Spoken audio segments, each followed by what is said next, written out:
First and 10, then we're Foz, Chicago Bears in the mix. Rapping about football, no room for politics. From the Windy City, we bring the fire. This podcast hot, raising the bar higher. Touchdown after touchdown, we never settle for less. Breaking it down with Foz, we always bring our best. First and 10 with Foz, Bears in the crowd, cheering loud and proud. Our spirits never bow. We rep that navy, blue and orange, no room for doubt. Chicago Bears legendary, no team can knock us out. No team can knock us out. Analyzing plays, stats on full display. Hitting hard like a linebacker, making our way. Foz leading the charge, taking us to the top. Chicago Bears legacy, we can never stop. Bear down, rise up. What's up, Bears fans? Episode 83, First and 10 with Foz, streaming proud and live on Chicago Bears Fan Forever Facebook page and First and 10 with Foz YouTube channel. Be sure to like, share, follow, all that good stuff. Brought to you always by the place I've been going to all season. Maxwell, we've been killing it up there. Bedrocks, baby. Bedrocks Pizza, the place to be. Hard rock tunes and craft beers for the crowd is roaring, the atmosphere's hot. We'll party hard, give it all we've got. This place is a sanctuary. Shout it out loud, let the music play. Bedrocks Pizza, we're here to stay. Good times and memories never before. Under the neon lights, we're all stars.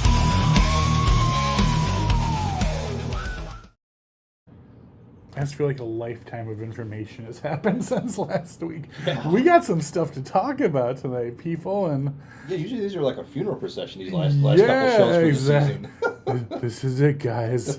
We got one more till the next year. Yeah. Hopefully next year will be better. No, dude, we got some bonus episodes coming up here. Some playoff episodes. Everyone, it's gonna be awesome. Hell yeah, dude. The Ravens Saturday night, man, versus the Packers. What is it with other teams doing things for us this year? Like we take first place because the Lions lose, and then we have King Henry come in and totally win against the Packers with us. So we got first place and we won the division by doing absolutely nothing this year. Baltimore not even having a quarterback and just using a running back. How does that even happen? How does it even happen? It's crazy, man. It's crazy. What a crazy football year so far, man. But the Bears done it, everyone. First place, NFC North 2025 champions. Go to Fanatics, get your t-shirt, get your hat. I'm not promoting them, but guys, this doesn't happen very often. You gotta get that memorable gear, guys. You gotta get that memorable gear. The greater head is back, my friend. The trend is back, dude. I mean, is every team going to get them when they play the Packers now? The Packers are trying to put like a cease and desist against them. Are they really? Yeah. Well, you got all those team owners running around, so somebody's going to be mad. Yeah, so I mean, they've sold like now over like 5,000 or 6,000 of them since the Bears beat the Packers last weekend, and it totally saved the company. I read a whole article on it about how tariffs and just the economy, this little tiny mom and pop shop are about to close their doors, and then here we go. DJ Moore busted out on football, and then the Bears, and Caleb Williams has it the next day doing charity, and now everyone's ordering great. Saw it on the Ravens sideline too after the game. Yeah. King Henry had the cheese grater on, man. I think the trend's coming back. Hell yeah. So awesome, dude. So awesome. No, I love it. This weekend's game finally got announced. I hate when they do these last-minute announcements, dude. It's like, we have a life, people. We have families. Yeah. Tried to work around the Bears as much as possible, but at least they kept it normal. It's going to be a 3:25 game this Sunday versus Detroit. One thing we found out today, there will not be a First and 10 tailgate this Sunday, guys. Unfortunately, no First and 10 this Sunday. Just didn't work out apparently between everyone and getting the equipment and things of that nature.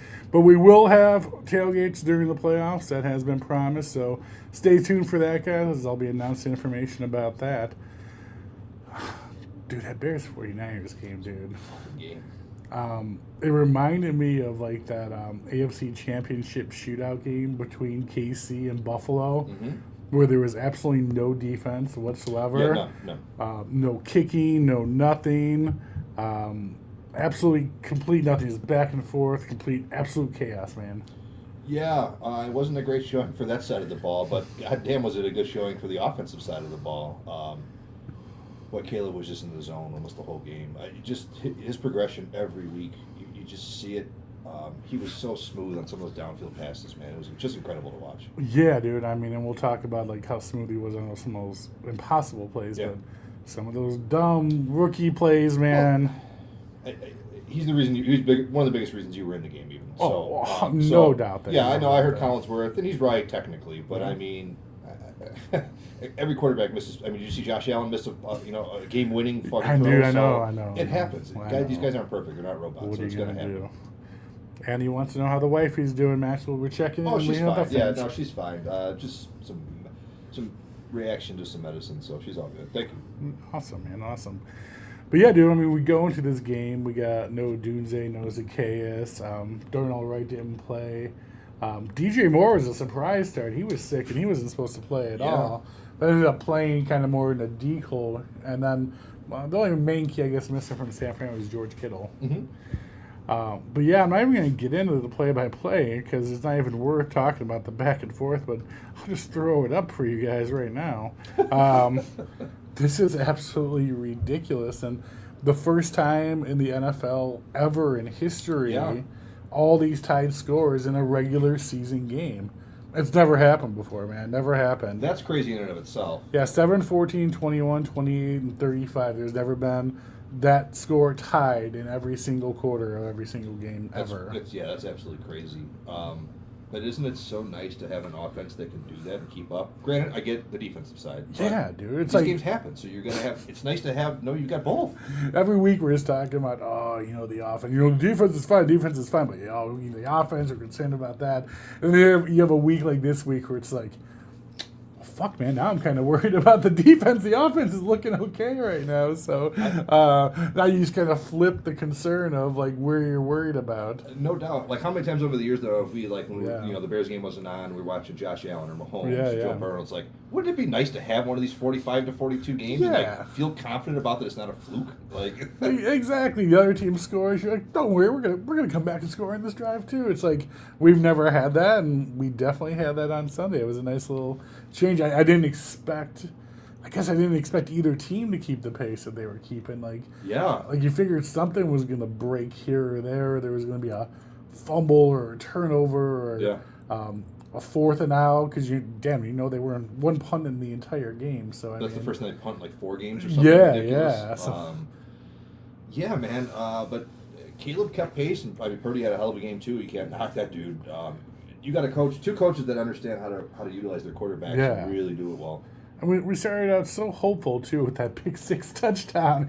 You're like, that's it. Purdy's bumming it up today. Edwards got a pick 6 touchdown. Like, it was like a good vibe. It was like the beginning of that 06 Super Bowl where everything was going to be okay from that point on. True. And it just got crazy, man. It just got crazy. I know he did, but it's rhetorical. But, like, did Purdy throw an incompletion after that? I mean, like, it was endless completions for that dude. It was insane, dude. It was completely insane. And besides me and Andy's guy, Austin Booker, who was all over him stud game the entire night. I think he was the only defensive lineman getting to him in the backfield. Yeah. He had a couple swap passes, but, dude, he almost had him in the backfield, I want to say 10 to 15 times that game, and he just got out of it or he missed him.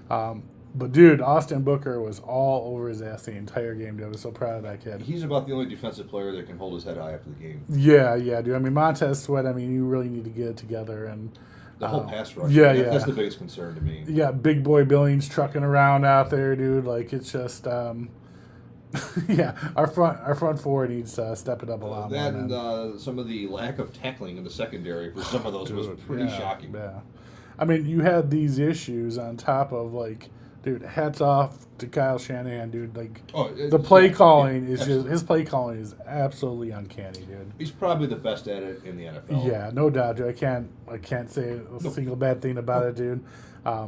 His play calls is runs with Purdy, McCaffrey, passes, dude, everything was just spot on, dude. And, like, obviously you saw how hard it made it to defend the entire game, dude. 100%.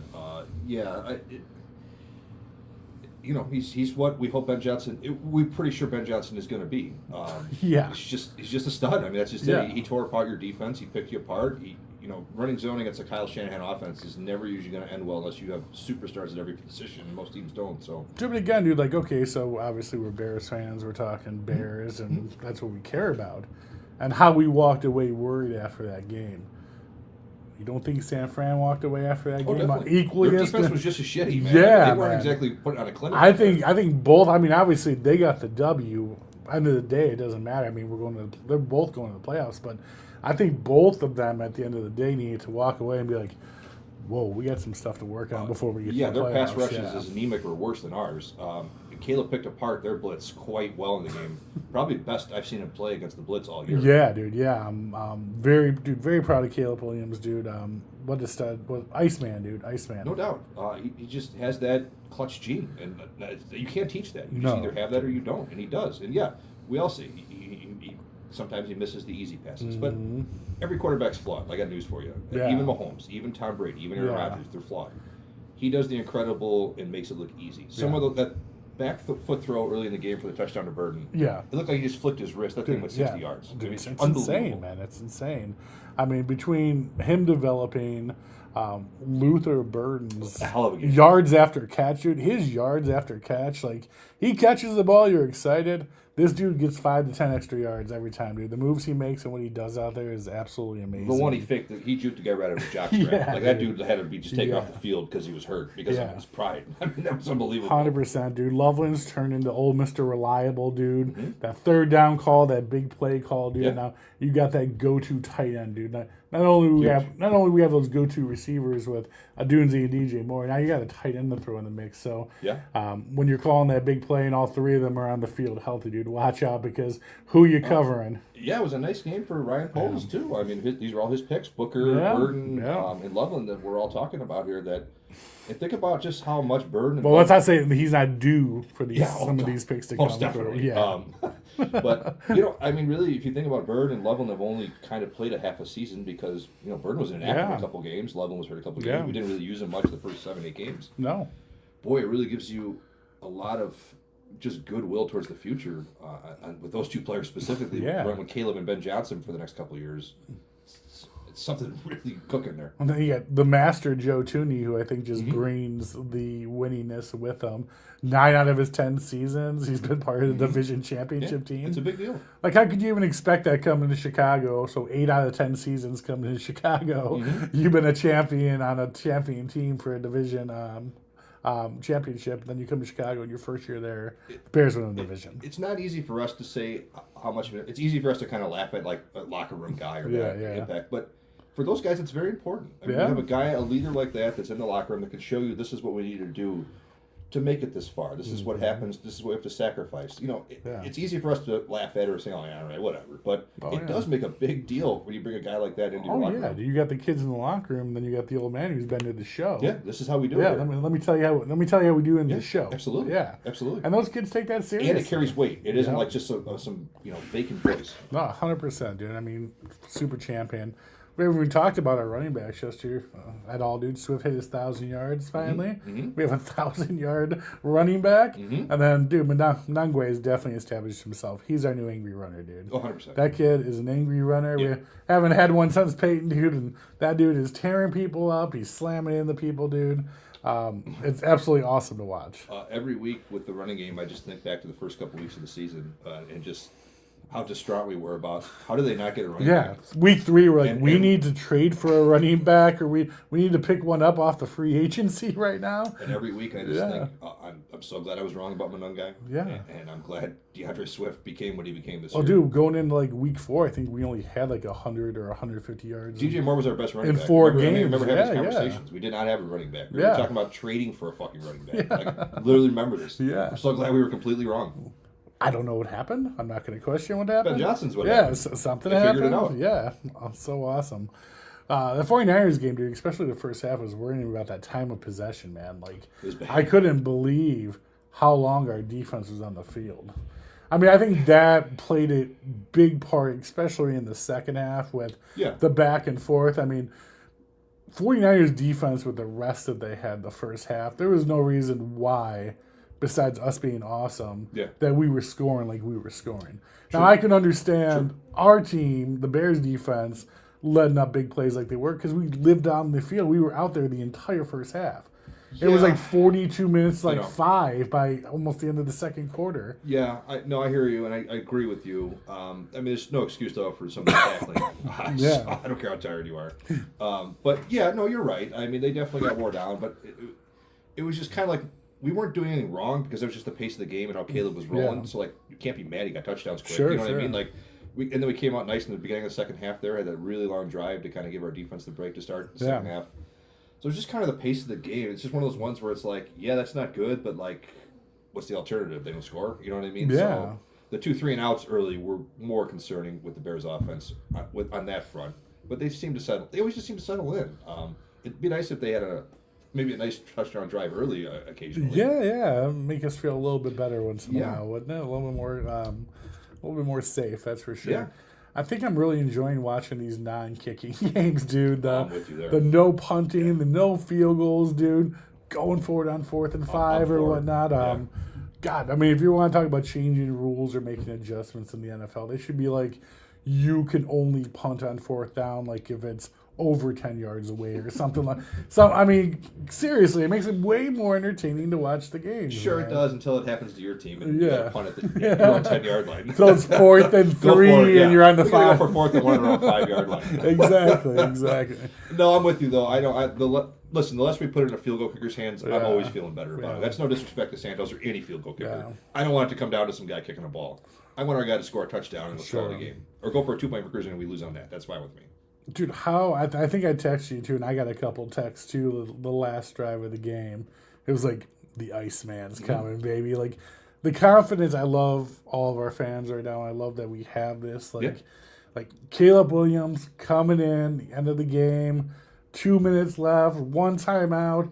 Dude, I can't think of anyone else in the world in the NFL that I want more than that guy in that position. At this season, no. Yeah, no.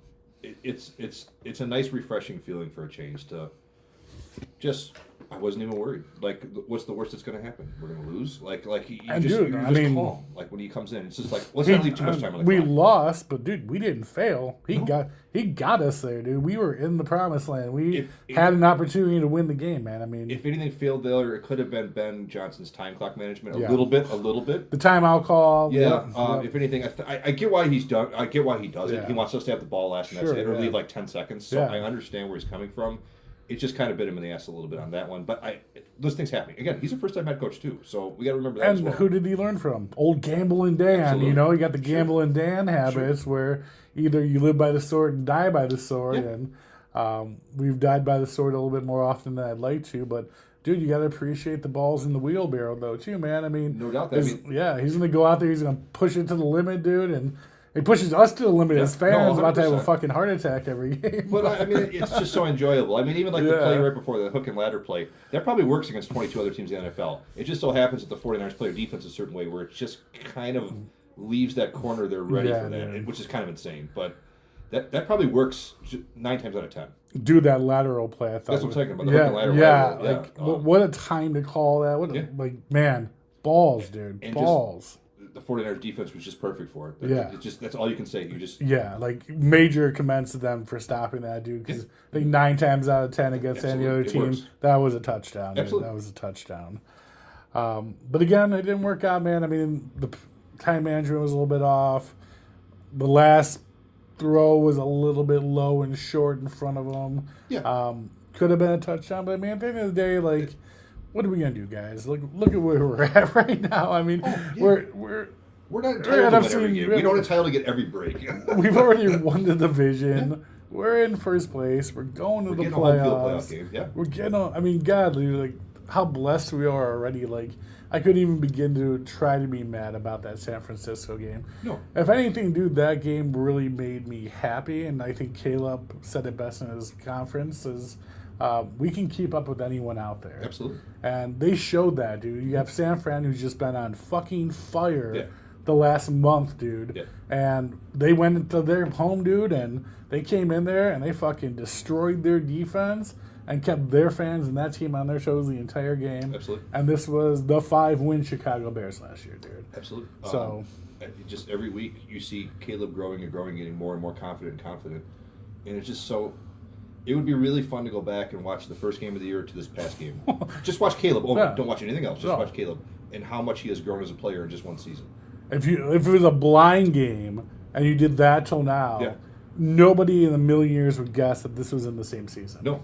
No. Completely different player, dude. Completely different player. The throws down the field early in the year were so off and so awkward, and now he's just on a dime to some of these dudes. The throw to the Aaron Rodgers throw to Loveland for the touchdown, they caught him off sides, and he kind of just took a step out of the pocket, was calm. Oh, dude, he looked at the refs. He's like, "Are you blowing the whistle? Okay, you're not. I'm chucking the ball down." Throwing a laser beam, to Loveland. That was an Aaron Rodgers play right there. Yeah, he reminds me a lot of him. The way he plays. Yeah. That's a compliment. That's not minus being a cocksucker, definitely. Oh, yeah, no, he's definitely not a jerk. But as far as I on the also like field, that Caleb's got a little bit of swagger to him, too, when he has his press conferences now. Yeah. He knows he's playing good. Good. He's got the confidence. That's good. I want that in my goddamn quarterback. He wants to be in those tough games. He wants to be in those big games. He wants to be in those big moments. Yeah. He wants the ball in his hands in the crucial time. Like, dude, that's the shit you can tell he's getting off on, dude. Like, give me the ball. I want to be in these positions. I guarantee you, when he was at USC, he didn't study for his finals until the night before and fucking aced it. I guarantee it. He's just that kind of dude, man. Yeah. He likes that crunch time. He likes being under the pressure. He loves it. Yeah. That's not an easy thing to find. No. Most people would not. Most quarterbacks would not like that. 99% of people in general, human beings, don't want to be in those positions. He thrives on it. Yeah. And that's a great thing for a quarterback. I'm with you, man. It's great. He's called the Iceman, dude. How cool is that? I like the nickname, man. At this point, if you don't think Caleb is good, you're just choosing to be an idiot. That's straight up and simple. Yeah. If you're out there talking about his fingernails right now, you're an idiot. Stop watching my show. Go fuck yourself. I don't even watch you as a fan. You're an idiot. That's ridiculous, dude. I mean, anyone who's still out there pulling that shit, dude. Idiot. I mean, this guy is a top tier quarterback. Absolutely. He's proven it, dude. And he's only growing and getting better. Yeah. And the things that he isn't doing well are easily coachable. He's going to get better at it. Yeah, dude. I really hope the Bears walked away from that game. I know Ben Johnson's going to be pounding in their head all week, dude, about this is what you're going to do. Get ready for the playoffs. This is how it's going to be. And what a great opportunity for us to get like a free game like this. Mm-hmm. It's almost like a practice game because everything's pretty much been locked in except for the seed that you get to do this. I mean, you could be like the Patriots playing the Jets at the end of the year. So, like, where the hell are you preparing yourself for the playoffs? True. You're right. You know what I mean? You're right. And another thing, too, man, like, in watching football after all these years, dude, the teams that go hot into the playoffs are the ones who die the quickest, dude. You don't want to go hot going into the playoffs, dude, because no matter how good you are, hotness only lasts for a certain amount of time, dude. Sure. And you don't want that breaking point to be in a one-and-done-for-the-year game at the end of the year, dude. I'm with you all the way. I'm glad we're not seeing San Francisco in the first round, though. I don't want to face Shanahan. I'm going to seeing them in the next round, and we'll talk about it then. Yeah, man. We're on borrowed time, dude. I mean, at the beginning of the year, I'm going to use a fucked up comparison, but it's like the Bears were diagnosed with terminal cancer at the beginning of the season. They said, you have till week 7 to live, and then you're probably going to die. And, dude, we've been alive since then, and we're not even supposed to be here. We're living on borrowed time right now, dude. Yeah. And everything for us winning the division, going to the playoffs, and being in first place, everything we experienced so far, dude, like, was not expected. I can't think of one Bears fan or anyone out there who could have said that they planned on this happening this year. No, but you'd be lying. Unless you have proof, unless you got receipts, you're a complete lie. But no, I'm with you. But now, though, we've gotten to a point, though, I think we've busted even through that, and now it's... All right, now you're talking about Caleb's got the rookie contract. Now's the time to win. Like, you've busted through that wall already of, like, we're past the point of, like, this is just happiness to where now it's, like, there's expectations now. Like, we've hit that point, I think. We're, like, I'm not going to be mad if they don't, make it to the Super Bowl, win the Super Bowl. I'm with you all the way. But I'm also kind of, half of me is like, right, this team's good. Like, now's the time to put the pedal George forward. is already freaking out having to pay this guy in 3. He's already going to bust up in his communion money right now to have to pay this guy in a couple of years. No doubt. But yeah, man, like I said, I mean, we weren't supposed to be here. We're not supposed to be here right now. But now that we're here, I like that we're here. Well, it's a good feeling, man. Yeah, it's a good feeling sweatshirt. Yeah, I can see how those KC cocksuckers felt for all these years now, and the Patriots, and I could get used to this every year, right? Absolutely. Matchup versus the Lions this weekend, man. The Lions are gonna want to just spoil it, dude. I mean, of course. St. Brown hates us, dude. He's talking shit about the Bears all the time. David Montgomery hates us because we got rid of him. So they're going to come in with a big edge on their shoulders and play this game like it's their Super Bowl just to try to destroy us. Probably in the whole Ben Johnson thing, but I mean, I don't know. I'm sure a lot of you watched that thing the other night. Yeah. Minnesota, and that team looks like they've already been on Cancun for 2 weeks. With your season on the line, they turned the ball over 6 times and probably could have been 10. I mean, that was a pathetic performance. Yeah, Dan Campbell with his readers on looking at the board like, where's Ben Johnson at right now? Like, I can't find Ben Johnson on this piece of paper. I'll say this, like, maybe not the whole team, but Jared Goff is missing Ben Johnson. I mean, he looks like Jared Goff before Ben Johnson was there. Yeah, he was the Jared Goff that they got rid of from St. Louis. Not good. Yeah. Not good. So, yeah, you're right. They're going to come out and play their balls out. They're going to want to spoil. But, I mean, what's the worst that happens? We lose and fall to the 3 seed. So, well, let's talk about it. The Bears win on Sunday. We play the Packers at home at Soldier Field for the wild card. And if we win that game, we're guaranteed the second game at home, which is humongous. So yes, it is. 2 games at home to open up if we win on Sunday. If we lose, we get the first game at home. We're going to probably play either the Rams. It is now, that's for sure. It's for sure the Rams. Yeah, they're locked in because of the tiebreaker thing with the wild card. So even if 49ers lose and Rams win this we'll week. play the Rams, which is a domed, warm weather team that would be coming to Soldier Field in January, so that's not too bad. I kind of like those odds. Yeah. Matthew Stafford, though, was from Detroit, Sean McVay is just about as good as Kyle Shanahan, too. Yep. We're not playing no we're not playing no busters nowhere. No. But then again, too, we're not guaranteed to have that. If we do win, to have that second home game at Soldier Field, which that second home game at home is humongous. Absolutely, it's big. Especially if you're playing against a West Coast warm weather team. If we end up doing that, so that. Based on the way everyone's playing right now, that would probably be San Fran at this point coming to Chicago. Probably. Yeah, I'm all about Ben Johnson's not going to sit the starters, so you can just put that out of your head. No, He's absolutely not going to do that. And I'm fine with that because I think, like you said, get that number 2 seed.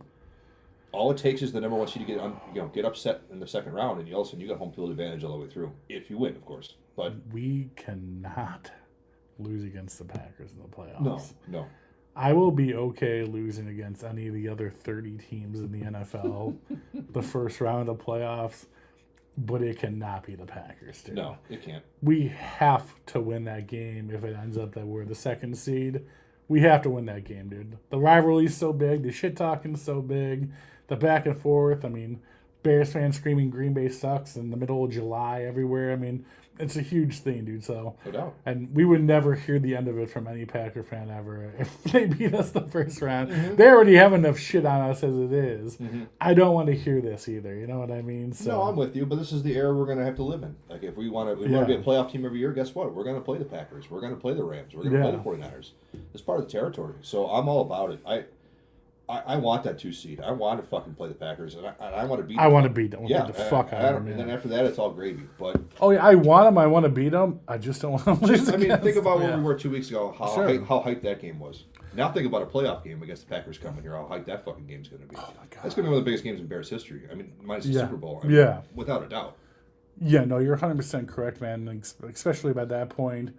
You're going to have a more healthy team back. Roma Dunze is going to be back. That's the other thing. We're going to have a full core ready to go, man. That's the other thing, too. Like this weekend, if anyone's got any kind of bugaboo, sit them. I don't care who, other than Caleb or your line, sit them. I want anybody who's got any kind of, his elbow was a little sore today, sit him. He had the flu last night, sit him. We don't need to play any of those guys this weekend.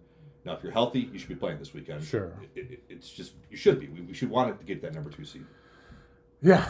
What a time to be alive, it's great. Man. What a time to be alive. It's so nice to be talking about these. Are all good problems. These are all good problems. Absolutely. Man. But again, dude, I'm so worried about playing the Packers the first round, man. Because just let it wash over you. Just let it wash over you. You got you. You got to accept it because this is where if this is what we want to be as a team, this is where we got to live. Yes, sir. Yes, sir. Goddamn, why are you right, Maxwell? I still don't like it. You're right. I don't like it. I know. Yeah. We had all these years of Yeah. bad things, and I get where you're coming from. I don't want to lose them either. That brings out the meatball in me more than anything. But I'm with you. But we got to accept it. I was texting with Habibi the other night. We were talking. I was like, and he's very hesitant. Like I'm very hesitant. Like all Bears should be very hesitant. And I was like, listen, Andy. We have PTSD. Oh, it's 1,000,000% true. Bears fans all have PTSD, post-traumatic stress syndrome. We have been destroyed mentally in every aspect that you possibly can be of being a fan of a team. Like 100%. the high hopes and the coaches and the staff and the GMs and you name it, everything under the sun, every player under the sun, dude. And we've just been let down and destroyed left and right for 40 fucking I'm years right there now. with you, So I hear you. yeah, dude, it's scary. It is. It's scary. Yes, but it's a fun scary. It's not like I'm terrified. We're playing a 17-0 team our first week in the playoffs. You know what I mean? Like we limped in and we're playing a 17-0 team. You know what I mean? Like then yeah, we're gonna get our doors blown off. But do you see any team in the NFC that the Bears can at least hang with or beat? I don't. Dude, the Bears that I've watched this year, Especially the last 4 weeks. with their defense playing on average how they played throughout the season, and with their offense playing on just average how they play out through the season, I don't see any team we can't beat. I don't either. But again, like when you have games in San Fran where your defense does not show up, but your offense super shows up, I mean, you can't have one or the other, dude. Like, No. this is where you have to have both show up at the same time. It's very rare you're going to win a game in the playoffs 45 or 42. Those games are just pretty rare unless you've got two superstar quarterbacks. It just doesn't happen. Yeah, don't get me wrong. There's things in the 49ers game that worry me going into the playoffs. You know, I mean, we can't have a playoff game this year to where we're relying on turnovers and interception fumbles to win the game when the offense is putting up 3 and outs left and right. Like, 100%. Dude, balance. We got to have balance, dude. Like, I'm with you. at least both have to be mediocre at the same time, average, for us to even have a chance, dude. Absolutely. Especially, I mean, every team in the NFC is flawed, but every team is also good. Yeah. Like, it isn't like the AFC where, like, well, I don't know, the Panthers aren't going to beat anybody. But, but It's no time to ask your offense to carry your defense and no time to ask your you're right. defense to carry your offense. or you have a bad special teams Yeah, or anything. you like both go out there, you whip your huge cocks out, and you have a big game. And Absolutely. That's what needs to happen for the Bears to be successful. I'm with you all the way. And we're going to find out January Next week, 8th, right? January 8th is the first? Yeah, it'll be next Saturday. So I know they won't announce the games and who's what. Oh, wild card weekend's the best, man. I love it. I love what Saturday and Sunday. That's You get up at 10 and you just don't go to bed till midnight. Yeah. You wake up the next day at 10 and start watching, and then you don't go to bed.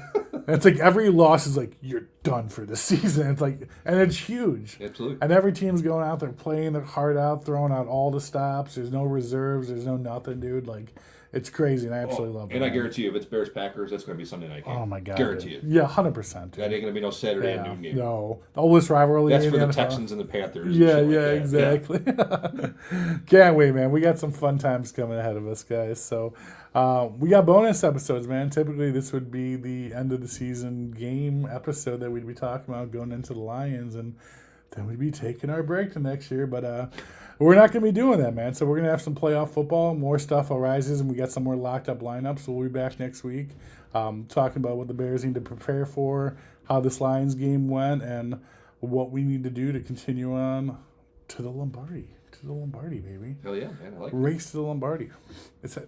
Were you even saying that with the Bears in the same sentence? Sure. Why not? Why not? We'll take it. We'll take it, guys. Absolutely. Appreciate you guys all tuning in. You guys are the best, man. Like I keep on saying, fun time to be alive and be a Bears fan, guys. So hope you guys are enjoying as much as we are. Have a great rest of your night, and then beat the Lions on Sunday, guys. All right? Bear down, baby.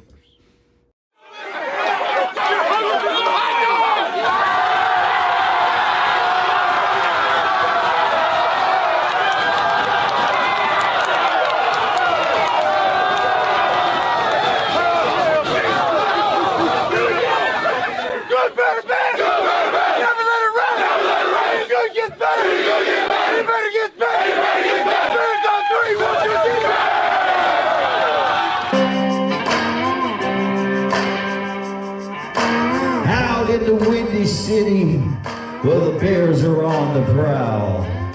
Soldier Field is a rocking, man, and the fans are getting loud. With a legacy of legends from Peyton to Buckus, the Navy and the Orange are in charge, man, and victory we trust. Tailgates and touchdowns, it's a Sunday affair. Grilling and chilling, excitement's in the air. That defense is a fortress, the offense takes flight.